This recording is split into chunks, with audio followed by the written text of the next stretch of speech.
1. You will hear a radio interview about an upcoming fair.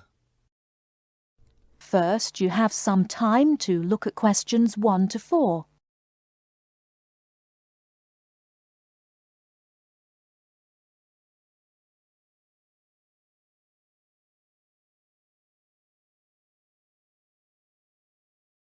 Now we shall begin. You should answer the questions as you listen, because you will not hear the recording a second time. Listen carefully and answer questions 1 to 4.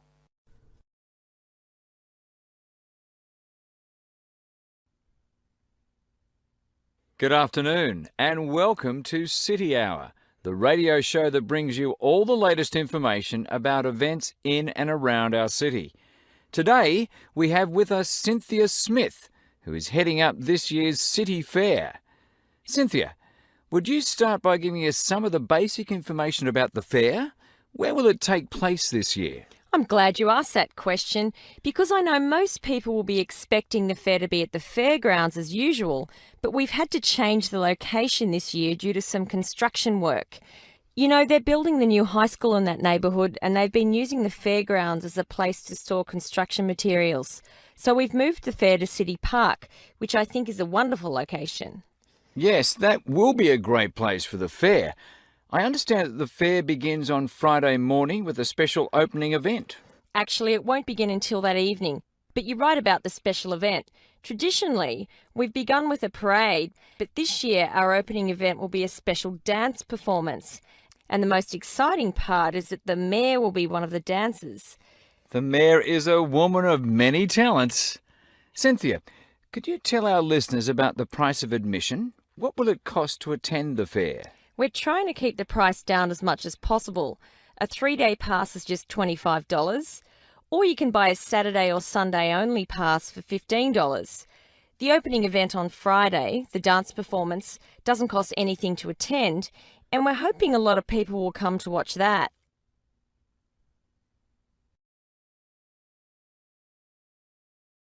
Before you hear the rest of the conversation, you have some time to look at questions 5 to 10.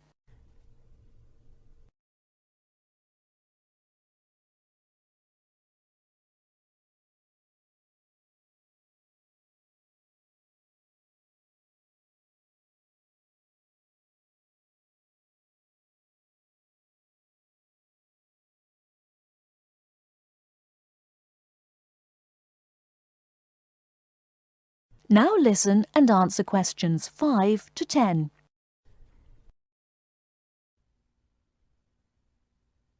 Could you tell us about some of the events planned for Saturday and Sunday, the main days of the fair? We have a lot of exciting things planned. There are a number of events especially for children, including a clown show on Saturday afternoon. On Saturday evening, we've got an event that can be enjoyed by the whole family, a concert by the lake. I'm sure that will be a popular event. Is there anything special planned for Sunday? Yes, a really fun event, and we hope a lot of people will participate. There'll be a singing contest in the afternoon. It's open to everyone at no charge. It doesn't matter whether you're an experienced singer or not. If you've always dreamed of singing on stage, this is your chance. That sounds like a lot of fun. I think it will be. I'd also like your listeners to know that besides the special events I've mentioned, there will be things taking place all weekend. For example, at the food court, international food will be served. You'll be able to sample dishes from all around the world.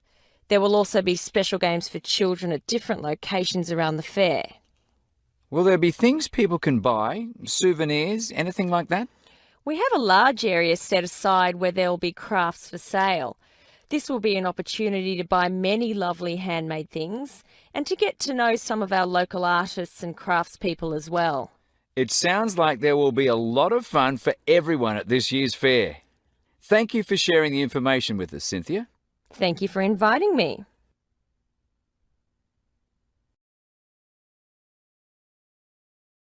That is the end of part 1. You now have half a minute to check your answers.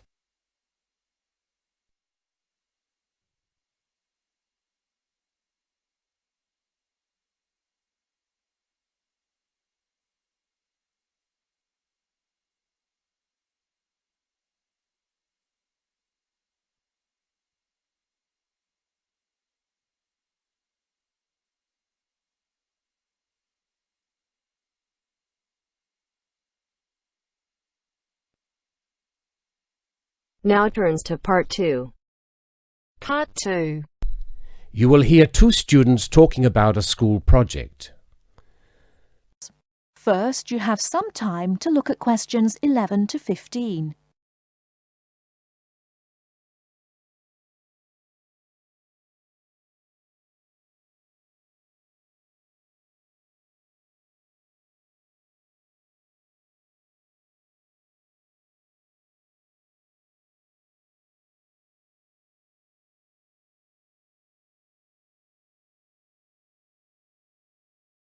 Now, listen carefully and answer questions 11 to 15. Hi, Lynn. How's your project coming along? Oh, not very well. I've got all the information, but I can't seem to organise it into a presentation. Well, you'd better hurry. You only have one more week. Yes, that's okay. It's just that... Well, why don't you try your presentation on me? Maybe I can help. Oh, really? Great! Okay, well, I've chosen solar power for my subject, and I'm going to talk specifically about domestic water heating. You know, like the ones popular in America. I've got some facts here. Oh, that's good. But just start your presentation from the beginning. Oh, right. Well, here we go then. There are many reasons why we should be looking elsewhere for energy sources. As most people are aware, fossil fuels and other such non-renewable sources are by definition finite, so something needs to be in operation soon.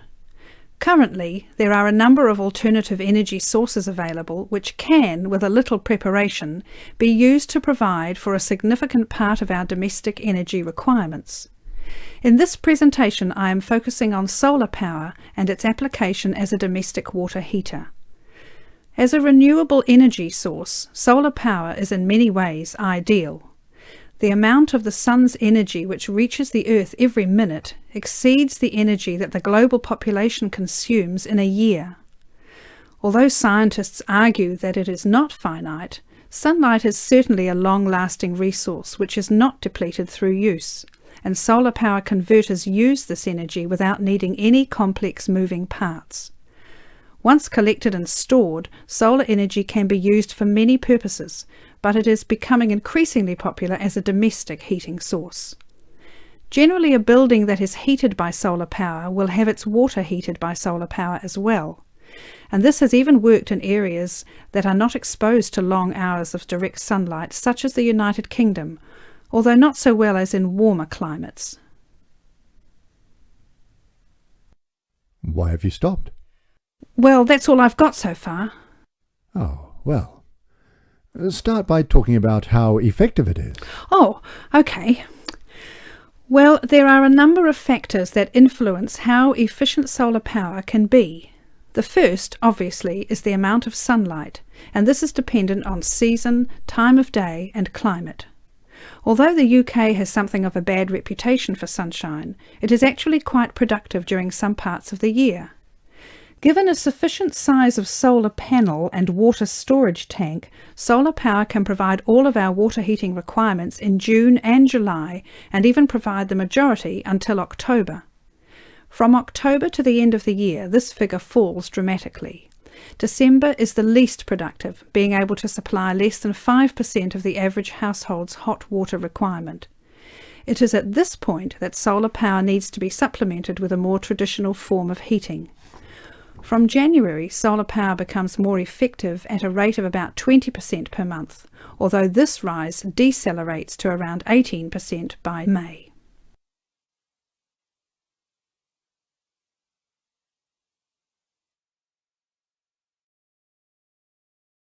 Before you hear the rest of the talk, you have some time to look at questions 16 to 20.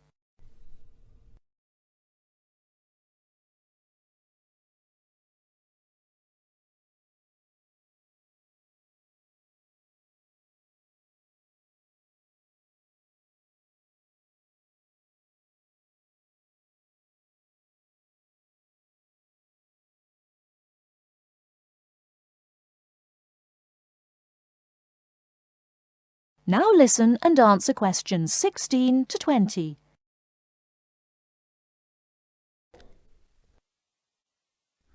Now say something about this water heater. Do you have any information about that? Oh, yes, I've got an illustration of a water tank here. Well, that's good, but you'll have to describe it. Right.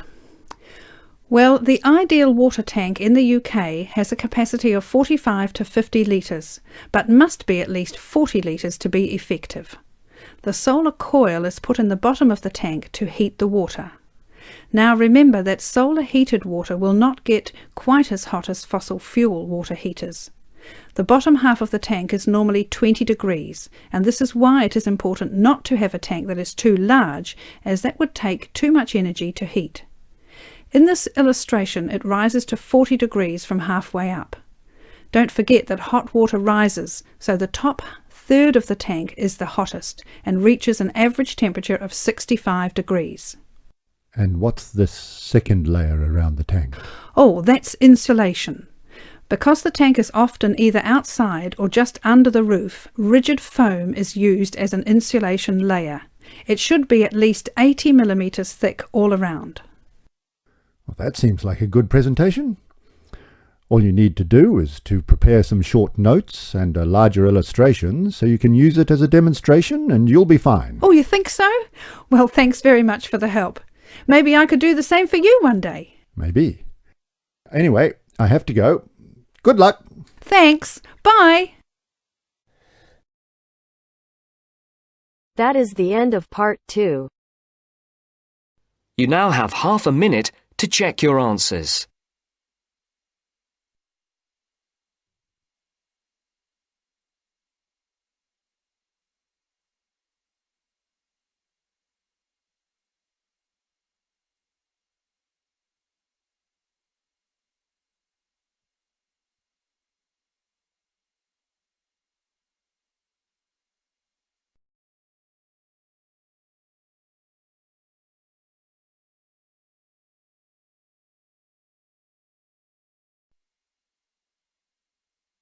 Now turns to part 3.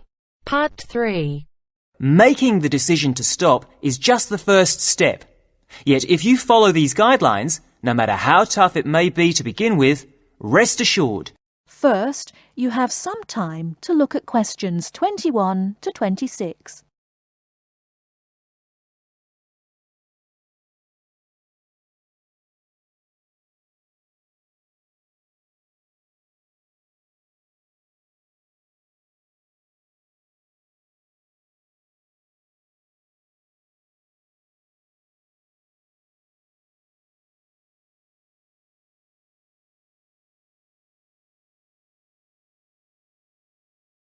Now listen carefully and answer questions 21 to 26. Good afternoon. Welcome to Stop Smoking Now.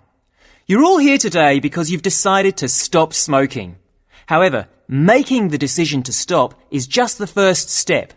Yet if you follow these guidelines, no matter how tough it may be to begin with, rest assured you will be on your way to becoming what you want to be, an ex-smoker. The first thing to remember is that there is not only one way. What I'll give you today are various methods you can choose from. They all work and they can all help. The first method I would recommend is based on something we all have, but in different degrees, namely willpower. Of course, just making the decision to stop is an enormous act of willpower alone. But what exactly does this mean? It means having a strong mind, waking up every morning and telling yourself that you will not have that cigarette, no matter how much you may want one. To do this successfully, you really have to be determined to stay focused. You need to be in the right frame of mind. But this isn't as easy as it may sound, and it may mean doing other things to take your mind off having that cigarette, particularly when the urge is strong. I found that different things can help you do this, like taking up a hobby, or having a smoking buddy, someone you can phone up when the going gets tough, a friend who can help you think about something else. Remember that each time you don't have a cigarette, you will feel better and stronger. Of course, this method does not work for everyone, but there are other ways to help keep you on track. Another way is to use smoking aids. There are many types, so find one that suits you best. Take, for example, nicotine patches. You put one on every day and it gives you a controlled nicotine dose. Basically, you keep reducing the amount until your body stops craving nicotine. As your body gets used to less nicotine, you may experience withdrawal symptoms. Don't worry about feeling embarrassed people will notice, because many nicotine patches are see-through. So, where do you get them? Well, you can buy them from your local pharmacy or supermarket. You can also ask your GP for a prescription. Before you hear the rest of the talk, you have some time to look at questions 27 to 30.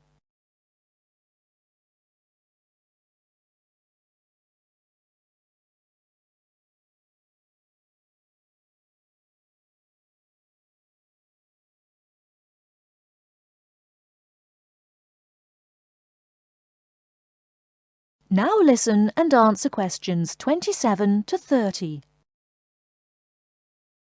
Another method that is becoming more popular is alternative therapies. Giving up smoking is not only difficult for your body, but also your mind, as the emotional stress can be really severe. One therapy that springs to mind is acupuncture. This can help you relax, calm you down, making you much more likely to want to give up. Acupuncture usually lasts between 50 to 90 minutes. As your body and mind become stronger, you should need fewer sessions.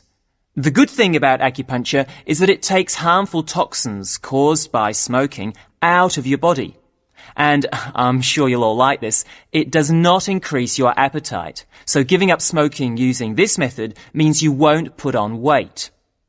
It can take as few as 5 acupuncture sessions to cure you, but of course this depends on the type of person you are. I suppose one of the biggest advantages of using this method is that there are almost no withdrawal symptoms because it works from the inside. What I mean by this is that acupuncture takes away your wanting to smoke, and this feeling, on top of the feeling of calmness, stays with you after the treatment is over. At the end of the day, it doesn't really matter which method you choose. What's important is that you make the decision and then stick to it no matter what. If you give up, think of the money you'll be saving. There is no better time to start than today. You can kick the habit for good. That is the end of part 3. You now have half a minute to check your answers.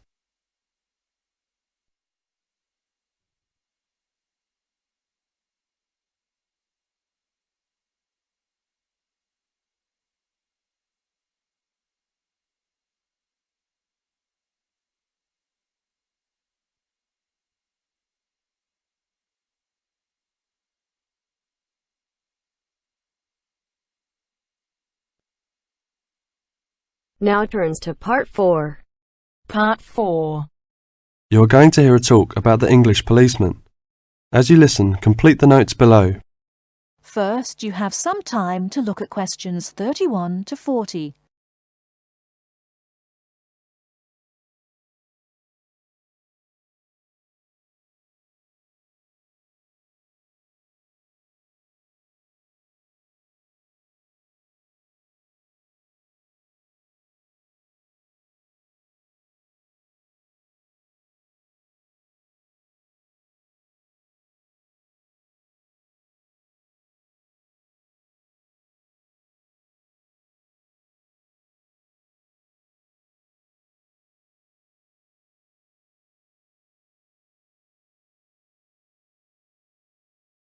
Now listen carefully and answer questions 31 to 40.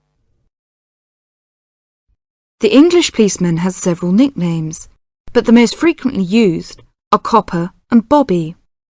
The first name comes from the verb to cop, which is also slang, meaning to take or to capture, and the second comes from the first name of Sir Robert Peel, the 19th century politician who was the founder of the police force as we know it today. An early nickname for the policeman was Peeler, but this one has died out.